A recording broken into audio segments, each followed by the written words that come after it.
Фильмде жас тартымды қыз соғыстың кесірінен құлдыққа түседі. Және оны ақшаға сатып жібереді. Ол жақта қатты азап көреді. Сәлем достар, бүгін Қытай елінде болған оқиға жайлы Селенаның алтындары атты фильм болмақ. Құрметті достар, каналға тіркеліп, лайк басып фильм жайлы ойларыңызды жаза кетіңіздер. 1942 жыл Қытай екінші дүниежүзілік соғыс кезі. Қытайдың бір кішкентай ауылында Окоста есімді шаруа қарызға ақша алып, қарызын төлей алмай жүреді. Өзінің қол астындағы жұмысшысын алып, Тиаго есімді бай адамға сатпақшы болады. Қыз қанша жылап, жалбарынса да пайдасы жоқ. Жолда көршілі бұл райынан қайт десе де көнбей, жолын жалғастырады. Екеуі Тиагоның үйіне жетіп келеді. Кіре берісте бір әйел әбден қорлық көріп, азаптанған қызын алып бара жатады. Селена есімді қыз оны көріп әбден зәресі ұшып, қорқа бастайды. Үйдің ішіне кіреді. Үйде Тиаго бір әйелден алтын әшекейін алып, арзан бағаға берін талап етіп жатады. Негізі Тиаго ақша көп, және арзан бағаға алтындарды алады, және әдемі қыздарды да алады. Тиагоның бір жұмысшысы бар, оның бір көзі көрмейді. Үйде барлық қара жұмыстарды атқарады. Сөйтіп Тагоның көзі Селенаға түседі. Акоста қызды мақтап, әлі жас қыз, пәктігін жоғалтпаған деп үлкен ақша сұрайды. Жігіт қызға тамсана қарап, сол ақшаға тұрақты екеніне көз жеткізеді. Соали қызды сатып алады. Содан қызға киімдерін шешіп, басқа киім киюін айтады. Түн болды, қыз сонда да қарсылық танытады. Тиаго қызды бір ұрып, өзінің керегіне пайдаланады. Түннің ортасында қолыққа шыдамаған қыз қашып кетеді. Жігіт өз жұмысшысын шақырып, су ішіп, қызды қайтып келетінін айтады.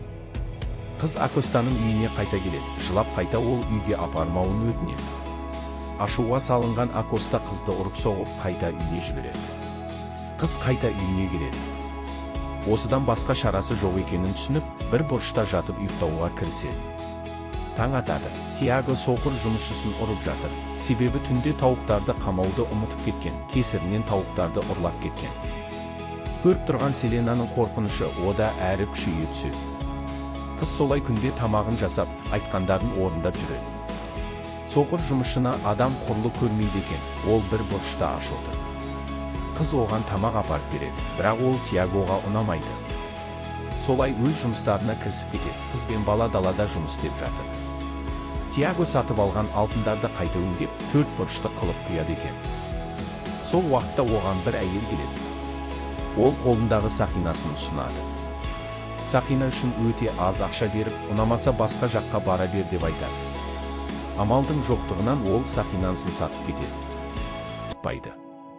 Күнде қыз бен жігіт шаруашылық жұмыстарын атқарады. Селена осы өмірге үйреніп, сабыр етіп жүреді. Бір күні Селена Тиаоны сөйлесуге шақырады. Тиаго қыздың анасын танитынын, оның сөзін бұрмалап жіберіп, қыз сүйіп қалдым деп, оның ернінен сүйе бастайды.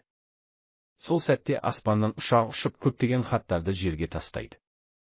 Қағазда Япония Қытайға басқыншылық етіп кіріп келгенін, және сақ болуларын айтады. Түнде Тиаго қызды шақырып алып, сүйетіні ретінде, қораптан қымбат әшекей алып, сыйға тартады. Келесі күні қызды өзімен ертіп, базарға барады. Адамдар Тиагоның түріне күлкі келгеніне таң қалып отыр. Ол бұған дейін күлген емес екен. Осы отырған топтың ішінде Акоста да отыр.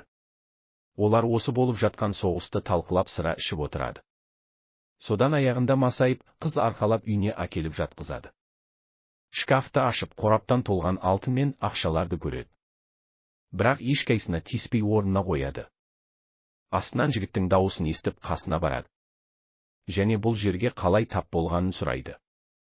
Жігіттің айтуынша әкесі Тайгодан үлкен ақша қарыз болып, өтеуі ретінде осы жерге тастап кеткен екен. Қашуға қанша тырысса да, барар жері болмағандықтан қалған екен. Бірақ соңғы рет қашқан кезде Тиаго ұстап алып, бір көзіне ыстып темірді басып алған. Қыз жылап қолдау көрсетіп, енді бұндай азап көрмейміз деп уәде береді. Солай тағы біраз уақыттар өтеді. Қыз өзін бақытты сезініп жүр. Бір күні өзен жағауына барып, киімдерді жууға келеді. Сол сәтте бұрын Тиагоның құлы болған қыз келіп қалады. Ол әбден азаптанып, есі ауысып қалыпты. Оның қасына барып жұбата бастағанда анасы келіп алып кетеді. Қыз үйге келсе, Тиаго жігітті ұрып жатыр екен. Өйткені түнде ер адамдардың алтындарының бірі жоғалыпты. Қыз бір амалын тауып оны тоқтатады. Осылай жалғастыра берсең сенің ешбір жақындарың қалмайды деп айтады. Шынымен қатал Тиаго Сиренаның кеңестерін ала бастайды. Түнде бала далада жалғыз отырған кезде жарақат алған япон сарбазының біреуі келіп қалады. Баланы өлтірмен болғанда Сирена келіп құтқарып қалады. Таң атқанда Тиаго япон әскерін өртеп сақ болуын талап етеді. Таңғы ас кезінде базарға баратынын және жай келетінін айтады. Қыз осы жолы үйдің жұмыстарын істеймін деп алдап қалып қалады. Жолда ер адам өткенде алтын сатқан әйелді көріп қалады. Оған қосымша ақша беріп кешірім сұрайды. Солай достарымен келіп сыра ішеді. Бұл уақытта Сирена қашуға киімдерін жинай бастайды. Ал әбден ішіп мас болған Тиагоны достары үй маңына әкеліп тастайды. Сол аралықта қыз баланы шешіндіріп екеуі махаббатпен айналысып жатады. Оны көрген Тиаго ашуға салынып, баланы өлтірмек болады. Бірақ қыз оның артынан пышақ тығып алады. Қыз бен бала үйдегі ақшаларды алып, үйді Тиагомен қоса өртеп кетеді. Үйден алған ақша алтындарды теңдей екіге бөліп жігітке беріп, өзі басқа жаққа жаңа өмір бастауға кетеді. Солай Сирена барлық жігіттің байлығына ие болғанын көреміз. Достар, фильм жайлы ойларыңызды комментарийге қалдырып кетулеріңізді сұраймын.